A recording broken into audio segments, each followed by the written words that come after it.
Ang kwentong pag-ibig ay pwedeng manggaling kahit saan.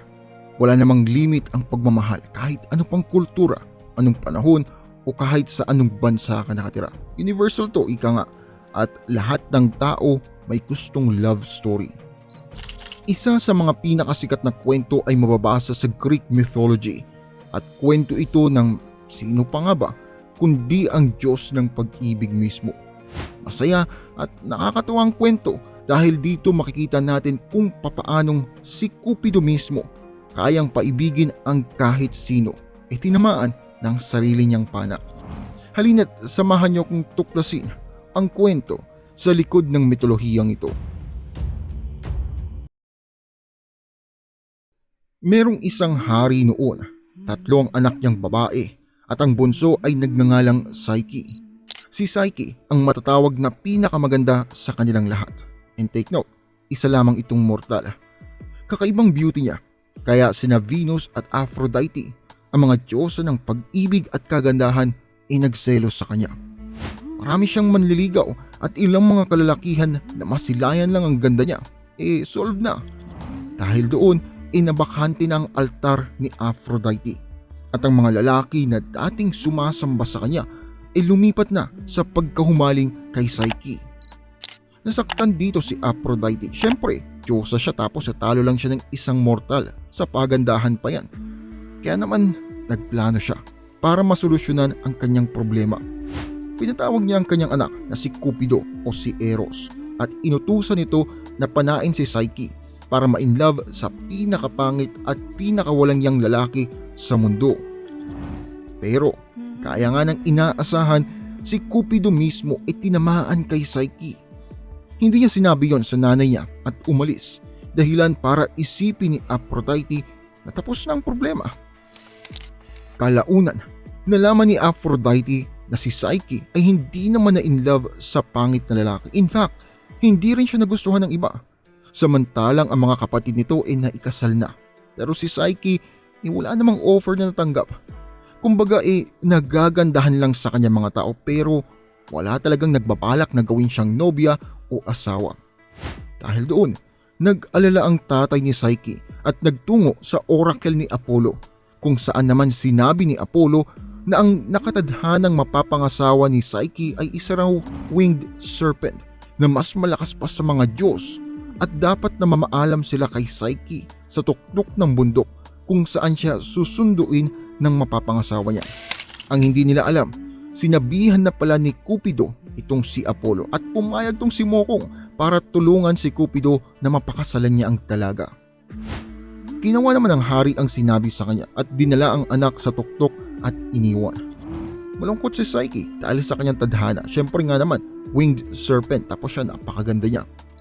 Habang umiiyak, dumating ang hangin na nagngangalang Zephyr at binitbit siya patungo sa isang palasyo. Doon, narinig niya ang boses na nagsasabing ang palasyong yun ay para sa kanya. Hindi siya dapat matakot at kumain. Kutob ni Psyche, yun ang palasyo ng mapapangasawa niya at maya-maya'y magpapakita na rin yun. Kaya nga ng inaasahan, nung kinagabihan, binisita siya ng asawa niya at inalis ang kanyang takot. Kahit pa hindi niya ito nakikita at boses lamang ang naririnig niya. Alam ni Psyche na ang asawa niya ay hindi nakakatakot na nilalang, kundi isang mapagmahal na nilalang na matagal na niyang hinihintay. Kahit pa mahal naman ni Psyche ang asawa niya, medyo hindi siya nakontento sa klase ng relasyon nila. Magkasama lang sila lagi kapag gabi at kapag umaga nawawala na ito. Isang araw, nakiusap siya na payagan ng mga kapatid niya na bumisita sa kanila. Alam ni Cupido na problema ang dala nun, pero wala siyang magawa kundi pagbigyan ang kaligayahan ng kanyang asawa. Nang dumating ang mga kapatid niya, masaya silang makita ang bunsong kapatid. Pero ang saya ay napalitan ng inggit at selos nang makita ang palasyong tinitirhan ni Psyche.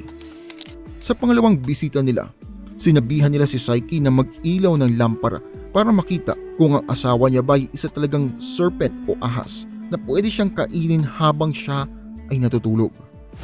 Hindi naman nagduda si Psyche sa pagmamahal ng kanyang asawa pero curious din ito kung bakit nga ba hindi nagpapakita ang kanyang asawa sa kanya. Matapos umalis ng magkakapatid, nung gabing yun, pumangon si Saiki sa kama at nagsindi ng lampara.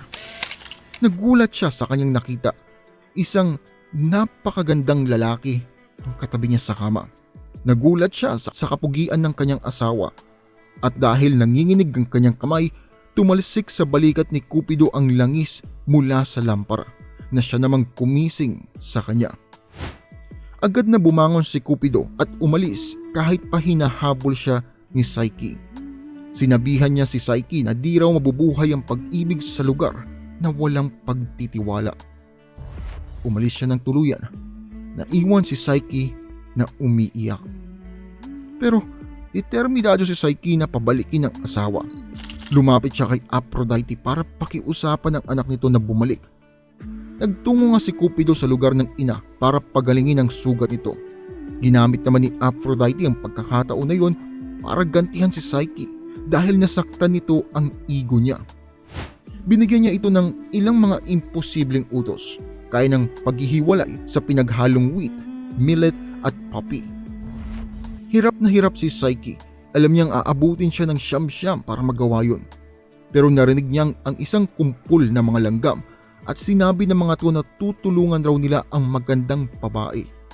Dahil doon, natapos ang utos ng Diyosa. Nang dumating si Aphrodite, nagulat siya dahil magkakahiwalay na ang mga grains. Binigyan na naman ng panibagong pagsubok itong si Saiki at yun ay ang kumuha ng golden fleece mula sa isang grupo ng mga tupa malapit sa waterfall. Nang dumating na doon si Saiki, narinig niya ang isang reed na sinasabing maghintay raw siya na maggabi at doon lalabas ang tupa na makukuhanan niya ng gintong balahibo.